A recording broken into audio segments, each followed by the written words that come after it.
Larry Bird has never been known for being speechless. The man who talked his way through 3 NBA championships, who famously told defenders exactly where he was going to shoot from before doing it anyway, and who once made Michael Jordan tell his teammates to stop talking, has always had something to say. But this time was different.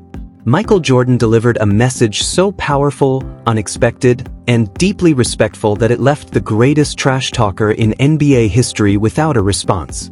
This wasn't about rivalry or the endless debate over greatness. It was one legend paying tribute to another, creating a moment the basketball world will never forget. Meanwhile, the French Open has welcomed countless celebrities over the years, from opera legends to global rock stars. But when Asia's songbird, Regine Velasquez, arrived at French Open, nobody anticipated what would happen next. Having performed for presidents, sold out Carnegie Hall, and earned recognition as the voice of a generation, the 56-year-old icon did something she had never done before. On a quiet afternoon in Paris, she stepped onto court Suzanne Lenglen, took hold of a microphone, and sang a heartfelt song for a 21-year-old tennis player who had just suffered a first-round defeat. The emotional tribute stunned everyone in attendance. As the final notes echoed across the stadium, the crowd didn't simply applaud, they were moved to tears. The cameras captured every second of it. Alex Eala, the young star who had faced top-ranked opponents without fear and carried the hopes of millions of Filipino fans throughout her remarkable rise, stood completely frozen. Her hand rested against her heart as she struggled to process what was unfolding before her eyes. It was May 27, 2026, in Paris, France. The clock read 4:47 p.m. on court Suzanne Lenglen, and in a moment that nobody inside the stadium could have predicted, everything changed. To understand the significance of what happened, you have to picture the scene. Alex Eala's French Open journey had already come to an end. Her first-round loss to Eva Jovic was still fresh in her mind, and the lingering questions of what might have been had not yet faded. The Philippine flags that had filled the stands only a day earlier were now folded away, packed into suitcases, and carried toward airport terminals. The dream of a deep tournament run had slowly disappeared into the Paris evening. Wanting a brief escape from the disappointment, Eala had returned to the grounds simply to watch tennis, to sit among the spectators and reconnect with the sport she loved, even on the days when it delivered heartbreak. Becoming the center of attention again was the last thing she expected. Court Suzanne Lenglen was packed with fans gathered to watch an exciting second-round showdown between 2 rising stars. The atmosphere buzzed with anticipation as flags waved throughout the crowd and every point drew a roar from the stands. Eala sat quietly in the players' box with her mother by her side and her coaches a few rows behind. Dressed in a simple white hoodie, her hair tied back and her face free of makeup, she was doing everything possible to blend into the background. For the first time in days, she wanted nothing more than to be just another fan in the crowd. Then the music began. It wasn't the familiar sound of a stadium anthem or a pre-recorded tune echoing through the speakers. This was something different, something intimate, powerful, and impossible to ignore. A voice rose from the center of the court, clear and unmistakable, carrying across every corner of the stadium. The opening notes instantly captured everyone's attention. Fans stopped talking. Phones were lifted into the air. Even the match itself seemed to pause as players and spectators turned toward the source of the sound in confusion and amazement. Standing near the baseline with a microphone in her hand was Regine Velasquez. Asia's songbird had arrived at Roland Garros. The legendary performer, who had spent decades captivating audiences around the world, had sung for presidents, filled prestigious concert halls, and become one of the most celebrated voices of her generation. Millions had watched her perform during some of the most memorable moments in Filipino history. Yet despite all of her accomplishments, she had never done anything quite like this. She had never stepped onto a tennis court to honor a young athlete who had just experienced the disappointment of a first-round Grand Slam defeat. As her voice echoed through the stadium, a remarkable silence settled over the crowd. Thousands of spectators listened in complete stillness. The players stood frozen. Cameras quickly searched for Alex Eala, and when they found her, the emotion on her face told the entire story. Her hand flew to her mouth as tears gathered in her eyes. She appeared overwhelmed, struggling to comprehend what was happening.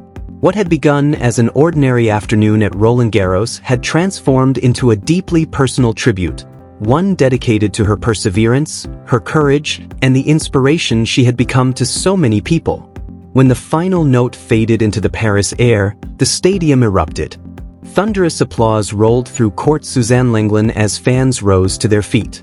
Yet the performance itself was only the beginning. Regine Velasquez lowered the microphone and turned her attention toward the player's box. With purpose in her step and emotion in her eyes, she began walking directly toward the young tennis star who had become a symbol of pride and hope for millions of Filipinos around the world. "Alex," she said, her voice gentle yet strong enough to carry through the silent stadium. "This is for you. Not because you won, but because you fought. Because you never gave up. Because you reminded all of us that losing a match does not make you a loser." Then she extended her hand toward the young tennis star. For a brief moment, time seemed to stand still.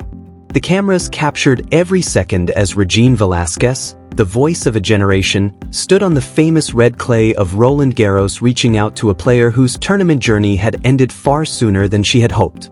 It was an image that would soon spread across social media and television screens around the world. Alex Eala slowly rose from her seat.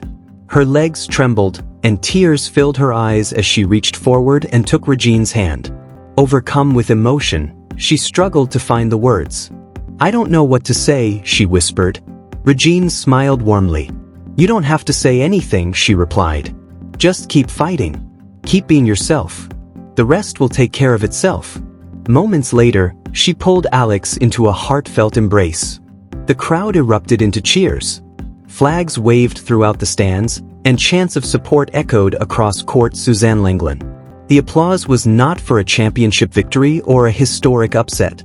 It was for resilience, courage, and a young athlete who refused to let defeat define her. Although the moment lasted only a few seconds, its impact would endure far longer. The footage spread rapidly, shared millions of times by fans who saw more than a simple exchange between a singer and an athlete. They saw a reminder that character matters just as much as results, and that perseverance can inspire people even in defeat. The following morning, on May 28, 2026, at around 10 a.m., the spotlight was gone.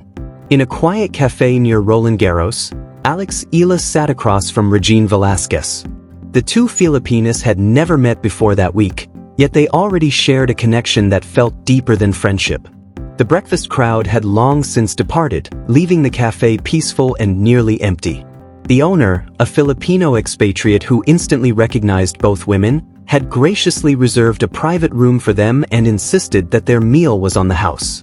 Plates of traditional Filipino breakfast dishes and cups of steaming coffee soon arrived at the table. Then, respecting the significance of the moment, he quietly stepped away, leaving them alone to talk, reflect, and share stories far from the cameras that had captured the unforgettable scene just hours earlier. Alex Eala had barely slept. The disappointment of her loss still lingered, and the endless stream of what-ifs continued to replay in her mind. Yet as she sat across from Regine Velasquez, the woman whose voice had accompanied so many moments of her childhood, she felt a sense of comfort beginning to replace the weight she had been carrying. The atmosphere was quiet and intimate, far removed from the noise of the tennis courts and the attention of the cameras. "Thank you," Alex said softly. "For coming. For singing. For making me feel like I hadn't failed." Regine smiled and reached across the table, gently taking Alex's hand. "You didn't fail, Alex," she replied. "You lost a tennis match. That's not failure. Failure is giving up, and you've never done that. That's exactly why I came." For a moment, Regine's gaze drifted away as she reflected on her own journey. "I've been where you are," she continued. "Not on a tennis court, but in my career. I've released albums that didn't perform the way I hoped. I've had shows that weren't my best. I've listened to critics say my time was over. There were moments when I wanted to walk away from it all. But I didn't, because quitting would have been failure. Losing, struggling, making mistakes, that's just part of the journey." Alex listened carefully, absorbing every word. "How did you keep going?" she asked. Regine leaned back and smiled. "I remembered why I started. I remembered the love I had for what I do, the joy it gave me, and the people who believed in me when I couldn't always believe in myself. That's exactly what you need to remember. Think about the fans waving flags for you. Think about the people who follow every match, every victory, every setback. They're not supporting you simply because of results. They're supporting you because of your heart, your effort, and your willingness to keep fighting. Alex lowered her eyes for a moment before speaking again. Her voice was barely above a whisper. "I'm scared, Tita Regine," she admitted. "I'm scared that I'll never win a Grand Slam. I'm scared that I'll always be remembered as the player who came close but never quite got there." The confession hung in the air between them. It was not the fear of losing a single match. It was the fear shared by every athlete who dares to dream big, the fear that their greatest goal might always remain just out of reach. And for the first time since arriving in Paris, Alex allowed herself to say it out loud. Regine listened carefully before offering an answer that Alex would never forget. "Maybe you'll win a Grand Slam one day, and maybe you won't," she said gently. "But that's not what matters most. What matters is that you keep showing up, that you keep fighting, that you continue inspiring the millions of people who see a part of themselves in your journey." She squeezed Alex's hand and smiled. That's the Alex Eala effect. It's not about winning every match. It's about courage, perseverance, and refusing to quit. You're already a champion in that regard. Their breakfast stretched on for nearly 2 hours. They talked about music, tennis, family, dreams, and the shared experiences that come with representing the Philippines on an international stage. Regine shared stories from the early years of her career, the setbacks, the doubts, the disappointments, and the moments when she questioned whether she should continue. Alex listened intently, absorbing every lesson and every memory. What began as a simple breakfast gradually became a conversation about resilience, purpose, and the responsibility that comes with inspiring others. When it was finally time to leave, Regine reached into her bag and handed Alex a small box. "This is for you," she said. "Open it later." Alex nodded, overcome with emotion and unable to find the right words. That evening, back in her hotel room, she carefully opened the gift. Inside was a delicate gold necklace. Hanging from the chain was a small pendant shaped like the Philippines. It was elegant in its simplicity, but what caught her attention were the words engraved on the back in delicate script. "Laban, always. You are not alone." For several moments, Alex simply stared at the necklace. Then she placed it around her neck. In that instant, it became more than jewelry. It became a reminder of everything she had learned during those difficult days in Paris. A symbol of resilience, faith, and the countless people standing behind her. She would continue wearing it throughout the remainder of her stay in France and long after the tournament ended. It would accompany her through practices, matches, victories, and disappointments. Whenever doubt crept into her mind, she would touch the pendant and remember the message engraved on its back, that she was never carrying the burden alone. Meanwhile, the French Open moved forward. New stars emerged, new storylines unfolded, and eventually new champions would lift trophies on the famous red clay. Yet for many fans, one of the most memorable stories from that year's tournament would not involve a championship match or a trophy presentation. It would be the story of a young athlete finding strength after defeat and the unexpected act of kindness that reminded her why she began the journey in the first place. The tournament would move on. New champions would be crowned, new headlines would dominate the sports pages, and new stories would capture the world's attention. But long after the final trophy had been lifted, Alex Eala would carry something far more personal home with her. The gold necklace around her neck and the memory of the woman who had given it to her. On the morning of May 29, 2026, at 9:17 a.m., Alex arrived at Charles de Gaulle Airport preparing to leave Paris behind. Officially, she was departing without a single victory at the tournament. Yet emotionally, she was leaving with something far more valuable than a place in the draw. Around her neck hung the gold pendant shaped like the Philippines, and in her heart remained the words and song that had helped her rediscover her confidence. The airport bustled with activity. Travelers hurried toward departure gates, business professionals checked flight schedules, and tourists prepared for journeys home. Yet near the Philippine Airlines check-in area, a small crowd had gathered for a different reason. They were not reporters chasing headlines or celebrities seeking attention. They were ordinary Filipinos living and working abroad.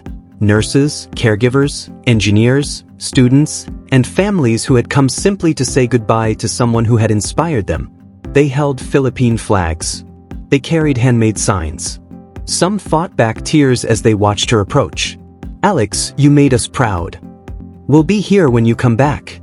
Laban always." The words followed her through the terminal. With her racket bag over one shoulder and her mother walking beside her, Alex greeted the supporters one by one. Every time the pendant brushed against her chest, she felt the engraved message resting against her skin. Laban always. You are not alone. The disappointment of her loss had not disappeared. The questions still lingered. The missed opportunities still replayed in her mind. But as she looked around at the faces waiting for her, she began to understand something important. Their admiration had never been based solely on victories. They had come because they believed in her journey, her determination, and her willingness to keep fighting no matter the outcome. Then, from the front of the crowd, a young girl stepped forward. She couldn't have been more than 10 years old.